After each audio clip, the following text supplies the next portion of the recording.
বাবা, জামাই বাবা, এই যে দেখো ওষুধ শেষ হইয়া গেছে, ওর জন্য কয়টা ওষুধ আনি, এই পাতা শেষ, আর একটা পোড়া দাগ পুড়ে গেছে, আঙ্গুলে ফসকা পড়ছে, এইটা একটু আইনা দিও জামাই বাবা আমার।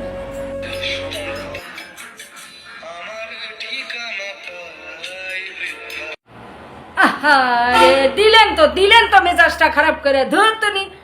আপনি কি চাইছেন ওষুধ? এই ওষুধ কি আমার এই আনা লাগবে? আর কেউ নাই? যত সব ওষুধ আমি আনতে পারবো না, তা নাই।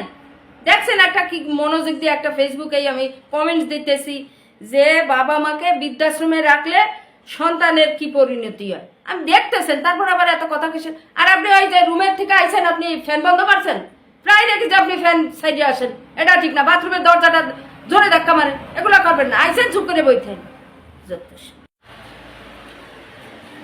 আচ্ছা, তুমি কালকে থেকে পরশুদিন থেকে তার আগের দিন থেকে একই গান গাইতেছো, একই গান, মাথা দেখার কান ডাকার জ্বালা পাড়া করিয়া দিছো। সেই গান আবার আজকে শুনতেছো কেন? আর তোমার মার কি আমি বৃদ্ধাশ্রমে রাখছি? হ্যাঁ, হ্যাঁ, তো আমি কোনো সময় বৃদ্ধাশ্রমে রাখিনি। কথাবার্তা মানে যে এরকম করে বলো, এগুলা তো আর ফেসবুকে কি হলো, ওই হুন্ডা খেলাম, হ্যাঁ তো ভাত ঠিক মতো দেয়। আর আমার মা কি করছে?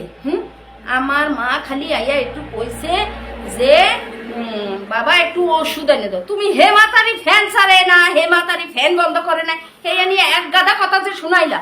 আর তোমার মানে আমি কষ্ট দেয় হেরে খাইতে দিইনি, এমন একটা ভাব করো যে হেরে একটা বৃদ্ধাশ্রমে রাখছি, অথচ হে মাতারি কাঁদতেছে, এখন যাই দাও। মানুষ তো একটু ভদ্রভাবে বলে, অভদ্রভাবে কথা শোনাইছো। সেটি তোমার বাড়ি প্রত্যেক দিন আহে।